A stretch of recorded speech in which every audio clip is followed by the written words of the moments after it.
Hey horror fans, thanks for joining me for episode 2 of Talk Horror with HorrO. So today I'm going to talk about some of the horror movies that I liked, some that were my favorites in the last decade, 2010 through 2019. I know a lot of other sites got to talk about theirs already, some of their blogs, podcasts. We talked about it a little on Where the Scary Things Are podcast. I asked the group what they liked, what were their favorites. I got to talk a little bit about mine, but I want to take the opportunity to expand on that and dive into it a little bit more and give my reasons for liking certain movies a little bit here.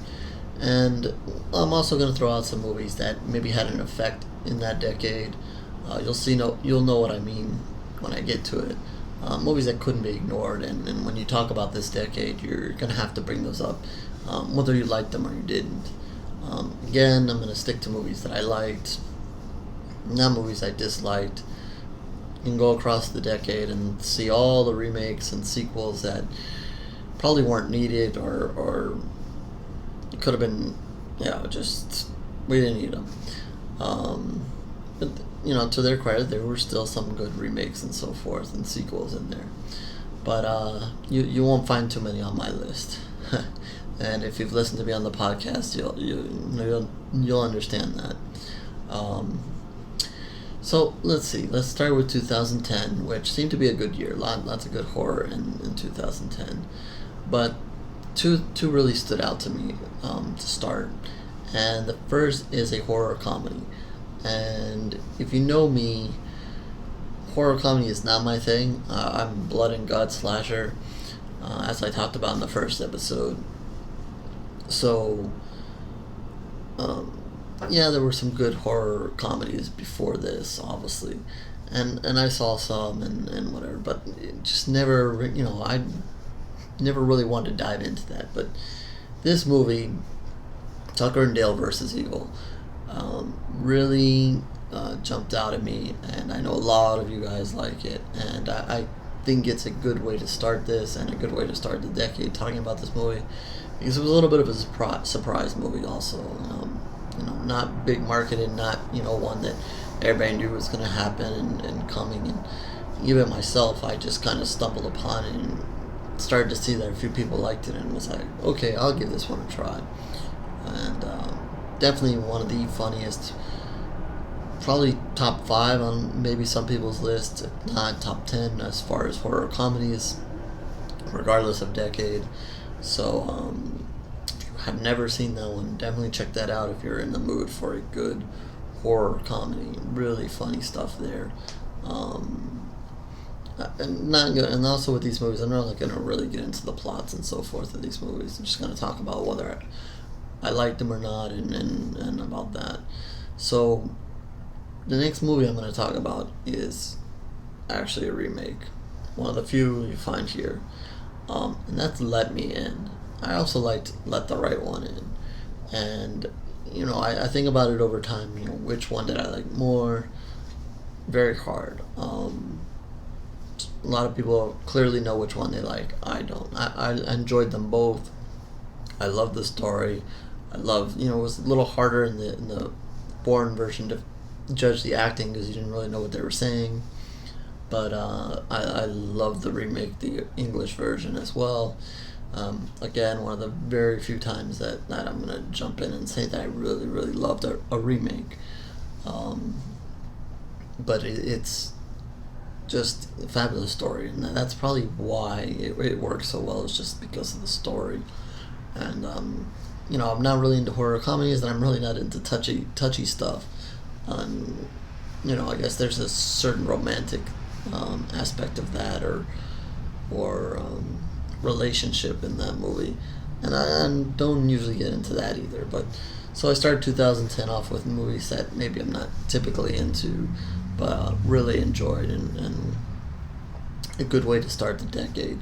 And there were a lot of other good movies in 2010, but those two stood out for me. 2011, a little bit of a drop off. There was only one I found that I really found worth mentioning. Whether it's a favorite or not, I don't know. I guess it to me, in my eyes, I mention it because it kind of sets a standard or pushes for another change of women in horror. We're going into Women in Horror Month, and this is definitely, if I'm thinking of a movie that you want to watch to celebrate women in horror, You're Next is definitely one of them. I forget the actress's name, but she completely kicks butt in this movie. The movie starts and you think, oh, this is just another one of these home invasion and everybody's gonna get their butt kicked and they're all gonna die movies. But then this woman steps forward and totally kicks butt. Kind of throwing it back to like the Resident Evil movies where Alice just kicking butt, and it's a great thing to watch. Not throwing any Resident Evils in my list here, but just to give you a further example of a woman kicking ass. I don't know if maybe it's just from a guy's aspect, but it's just really awesome scene. We don't get to see it that much, and hopefully we see that more as time goes on. But that goes to celebrating Women in Horror Month, and Promote Horror be doing plenty there. So that's the only real movie that I could find that really stood out to me in 2011. 2012, here we go with another horror comedy, Cabin in the Woods. Just really well done, a lot of creativity there, playing on the whole horror movie and making a horror movie, and maybe the reasons why horror movies exist and so forth. I thought that was pretty cool. When the movie starts, it may be a little iffy and what is happening here exactly, but then as it goes on, it's just terrifically funny and plays on so many different aspects of horror. It's great. It may have pushed it a little longer than it needed to be, and if you're gonna complain about anything, maybe the ending. I don't know if it opened the door for a part two. I haven't had a part two as of this video, obviously, so I don't know. It could be revisited one day, and definitely is a creative thing, and I'm kind of shocked that I'm putting two real horror comedies in this list, but Tucker and Dale and Cabin in the Woods, definitely horror comedies, and I guess both of them also have plenty of blood and guts in it too, which I keep saying it, but I like. So there's plenty of true horror in those movies as well. So it's not just all about the laughs. Speaking of horror, I might get some slack for this one, but I really liked Sinister. It almost plays on the slasher thing, almost in a way. Maybe a little more paranormal mix. I don't know what you want to say, but I was really impressed by this movie. I liked it. I like the kids. The kids are always creepy in movies. If you go wrong with your kids in the movie, you've definitely done something wrong, because they can be creepy as hell if you do it right. And I liked the Sinister character. He was good. His good background to it. Fortunately, I can't say the same for Sinister Part 2. I really didn't want them to do Part 2 because I felt that Part 1 was so good and I enjoyed it so much. I knew that they just were not going to make the same level and take it to the same level, and they didn't. So that was disappointing. But overall, Sinister is definitely one of the, if you want to almost call them a slasher type movies of the decade that I liked, especially at the beginning, and the whole use of the film, watching the tape and so forth. The scares, if they scare you, it's great. If they didn't, it's hard to scare horror fans, but I still think that they put in a good effort in that respect.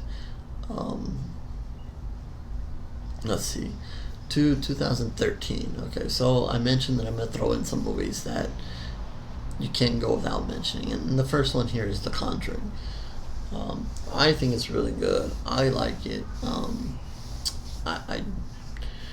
I think about it and did we really need other Conjuring movies? I don't know. You obviously see why, following the Warren family and their history and their place in investigations and of ghosts and the paranormal and so forth. So it's very easy to follow that story.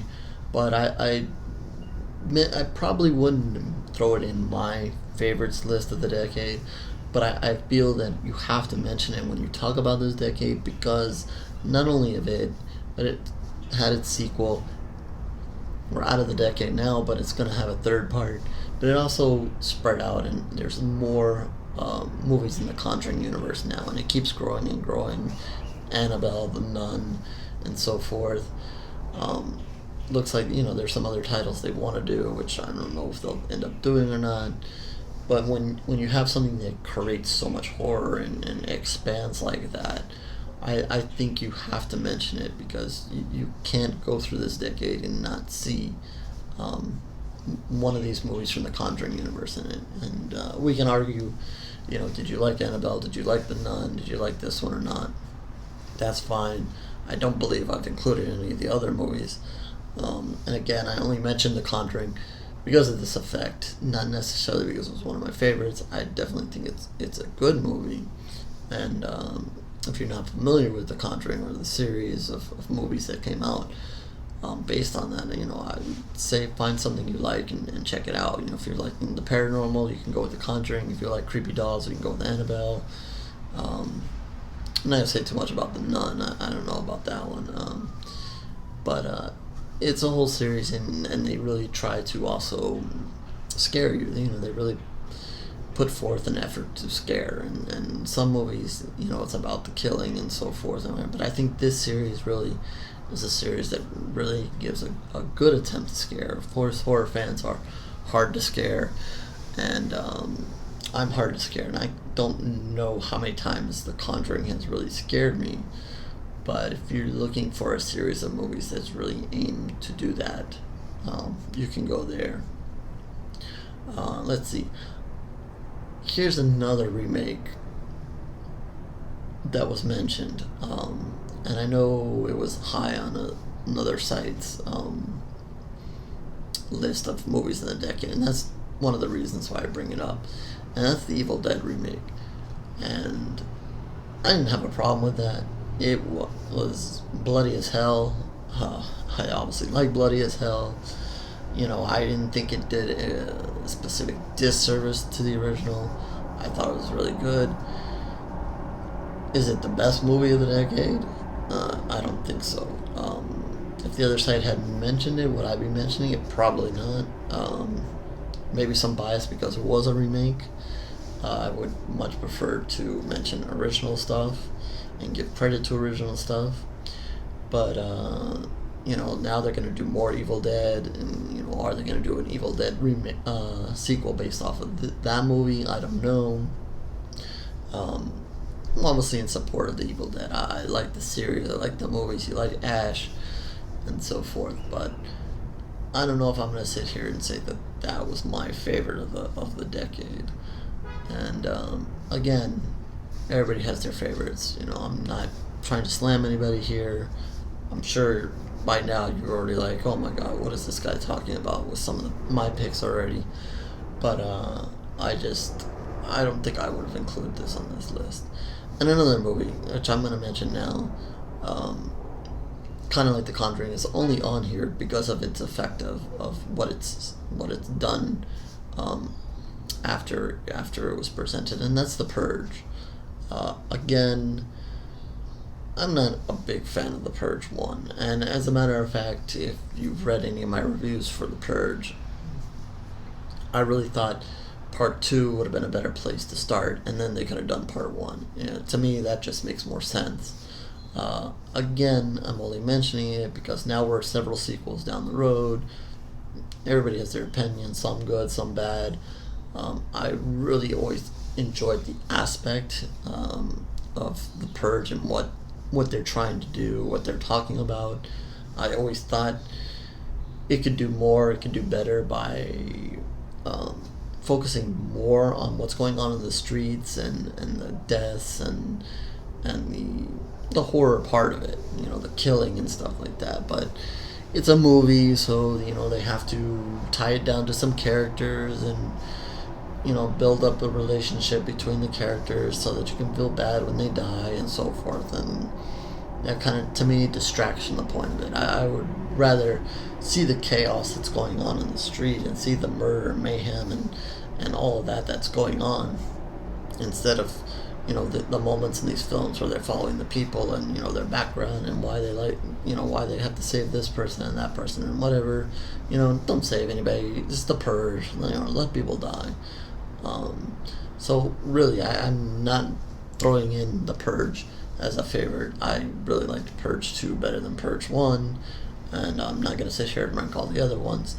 But I think when you talk about this decade, you have to mention The Purge because it has several of the sequels and even the TV show, and certainly it's had an effect in horror. So you have to throw that in there. Going to 2014, there didn't really find any movie that I'm going to say is my favorite in that year. Two movies that I mentioned, sticking and trying to be original and so forth, and that's The Babadook and It Follows. Two movies that are very strange in their own right. I know that they had a lot of fans. Each one of them had a lot of fans, and I'm not going to say that either of them were my favorite. I'm going to say that I liked both of them, but if I'm going to put it on this list, I don't think so. But those are probably my ones that stood out to me when I looked at 2014, and I don't know, maybe it was just me. 2015 just didn't do it for me. And again, I'm going to remind you that no, I have not seen every movie that came across in the decade there. So you might be sitting here by now thinking, well, he didn't mention that name, and I liked it, and that was my favorite of 2015, and so forth. That's great. I wish I had seen every horror movie, but I haven't. So, mind you, movies that I mentioned are movies that I've seen. And I'm not going to bore you anymore by throwing out names that I didn't see and why I didn't see it and so forth. But really 2015 and 2014, not doing a whole lot. In come 2016, and I'm going to call it, to me, just missing it here is Don't Breathe. I thought it was really good, really strange. I like the originality to it. One of my favorites, I don't know. They're going to come out with a sequel now. Does it need a sequel? We can debate that. But definitely a good movie. But I don't know that it kind of cuts it for me. It looks to me like in 2016 was maybe a better year for horror overseas, and I don't get to see a lot of overseas horror, but there's a couple here that I'm going to name here that I really enjoyed that were more foreign movies. And the first one is Under the Shadow, which I got to see at a festival first, and I thought it was an excellent movie. Like I said, I don't try to get myself tied into the characters and so forth and falling for them, but you kind of do in this movie.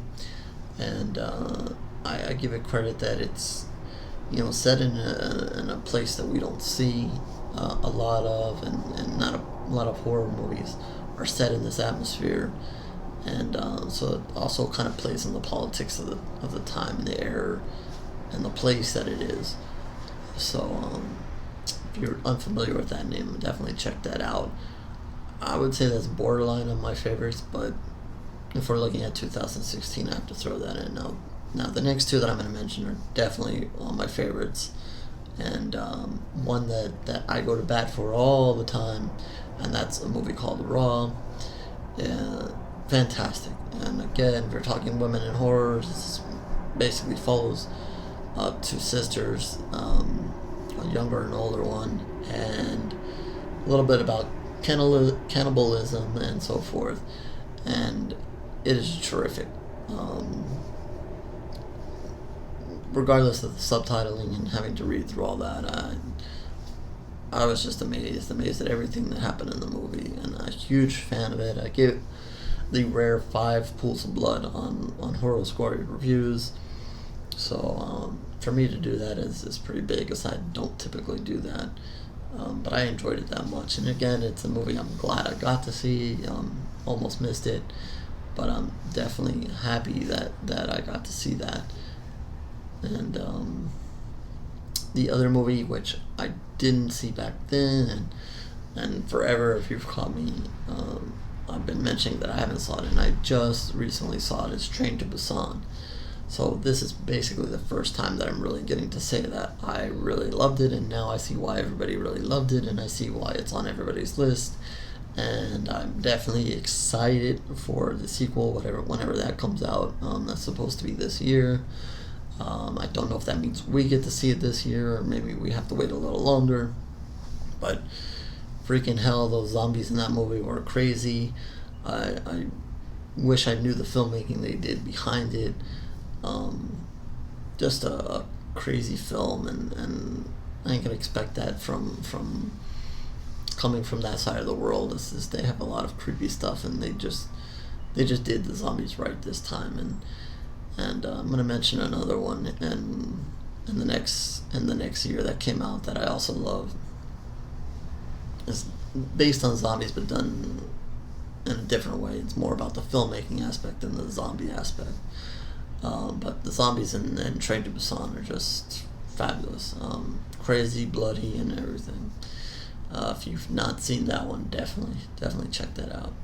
So, jumping to 2017, it's really hard. I'm going to mention two. The first two I'm going to mention is, one of them is It. And again, I mentioned it maybe because you liked it, maybe you didn't. It is a remake, and it is probably one of the remakes that I like. One of the few remakes that I like. And I mentioned it again. Is it one of my favorites of the decade? Probably not. But again, I mentioned it kind of like The Conjuring, is that you can't avoid it.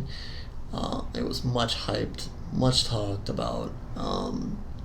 Plenty of Stephen King at the end of this decade, and not just in movies, but on TV shows and so forth. You can't really avoid Stephen King. To a point, he's earned it. I don't know that we need to remake all these things. It was good. You can talk what you want about something like Pet Sematary. There's talks about some of the other movies that might be remade by him, that he is involved with based on his books. But I mentioned it is primarily because you just can't avoid it. Even with part 2, there was just such an anticipation for it. You can't avoid it, and that's why I mentioned it. And another one that came out is Get Out, and I really like the movie. It's something different. It's different when you get to see a horror movie and throw in the race discussion into it. For that, it gets all the credit, along with being strange and having a weird story and lots of other originality in it. Is it one of my favorite? I don't know. I'm gonna say that might also fall into the It and Conjuring, where you might have to mention it if you're going to talk about this decade, especially the end of this decade. Kind of like Us, I was debating whether I was going to say that as one of my favorites, so I'll just mention it now. I think that, again, that's on the border. It's got plenty of originality and so forth. Also a strange story, and I know that some people jumped out and kind of figured out the twist and what was going on already. To me, I didn't really buy the end and so forth, so I think that's kind of what holds me back. But it looks like Jordan Peele is going to make a footprint going into the next decade and so forth. So maybe not ready to completely give it to him in between 2010 and 19, but going into the 20s here, he may be on a lot of people's lists and somebody important to talk about going forward. The one movie in 2017 that really stood out to me is going to be One Cut of the Dead, which is, again, a zombie film, a foreign film. Yeah, there are zombies in it, but zombies aren't the main drive of this movie. It's more of how this film is done and the creativity of how it's put together, and the creativity of not only how the film is put together, but how they show the movie that's inside of it. I don't want to give too much away. I know there's still a lot of people out there who haven't seen it, but definitely worth watching, and definitely on my list of top movies in the decade. Going into the 2018, we have a movie that I'm sure a lot of people liked, and again, I'm also going to throw out it's I guess not sequel, but another movie that's mentioned kind of in the same ballpark, and that's Hereditary. And just throwing it out there is Midsommar, which is Ari's follow up to Hereditary. I know a lot of people like both movies. They're well done, well shot. Obviously, the acting in Hereditary is top notch, but just weird movies. I can't really go for weird for the sake of being weird, and they were just too weird for me. So I'm gonna say that for me they fell just short of being my favorites. Worth watching, probably. I don't know that I would tell somebody to go watch Midsommar. That was really strange. Hereditary, definitely I would say to watch it. Whether you're gonna like it or not, it's gonna be a different story. Found it just very strange. Just to me weird, and that's why I can't put it in my top list. And then there's A Quiet Place, which will fall in my top list. I really like that. I like the few movies out there that have really taken to heart not having sound and not having a lot of music and so forth in their movies, and kind of giving away scares and so forth. I like the movies that are like kind of like Dead Silence, where you knew something was going to happen that was scary when it got very silent. There's something creepy and different about that, and I really liked what they did with A Quiet Place, and I liked the story, and I didn't have a problem with what was out there. I'm not going to give it away in case anybody out there hasn't seen it, but what is out there in the world, and the having A Quiet Place 2 come out soon is great, and I think it opens the door for a good universe of movies if they do the sequel well. So I'm hoping they do, and hoping that can at least squeeze a part 3 out, because I think there's a lot to explore there. And Halloween also came out in this year, and it was a much talked about movie, and everybody anticipated the return of Michael Myers and so forth. Whether it was a favorite movie or not, I'm going to say no. Definitely had a lot of hype about it. Definitely a movie that'll stand out towards the end of the decade, and obviously because there's going to be 2 more movies to follow, so we're going to get to see what happens to Michael in this series. As a favorite, no, but it is good. As someone who's born of slashers and loves slashers, it's good to see Michael on the screen, and I didn't think they necessarily did any injustice to him, but I kind of just throw it out there because it's Michael, so I want to mention Michael. And again, 2019 was a good year, but we had It too. Again, much talked about. Have to mention it because it was much talked about. Top movie, I'm gonna say just outside of it, I thought it was really creepy, well done. Better movie of 2019, yeah, of the decade. Again, Us, I mentioned. A movie that I would say, outside of that, I liked Haunt, because that really fell into my realm of haunted house and kills and so forth. Top of the decade, probably not. But a movie that definitely deserves some credit was Daniel Isn't Real. Really strange movie. Covers a lot of things in horror, psychological, sign of the times, relationships, about growing up, and so forth. It touches on a lot of things, and I think it's a movie worth mentioning just because maybe not everybody knows about it. And I saw it at a festival, so I was lucky to catch that, and I believe it'll be made more available here in the near future. Definitely worth watching, and should be on people's list, and I think that one's a close border one as far as the decade or not, but that wraps it up. So overall, is it a good decade, bad decade? I thought it was alright. You can go down the line with what I said. Some that you disagree with, that's fine. I missed plenty. Like I said, I just caught Train to Busan, so that's one that I'm lucky to squeeze in here. But I hope you enjoyed it. Hopefully this didn't bore you to death. And please, in the comment section below, throw in your favorites. Throw in, if you disagree with me on one, that's fine. We can disagree. Let me know what some of your favorites were, and anything you disagreed with, and so forth. We can talk about it. That's what Talk Horror with HorrO is all about. So I hope you enjoyed this, and until next time, we'll talk again soon.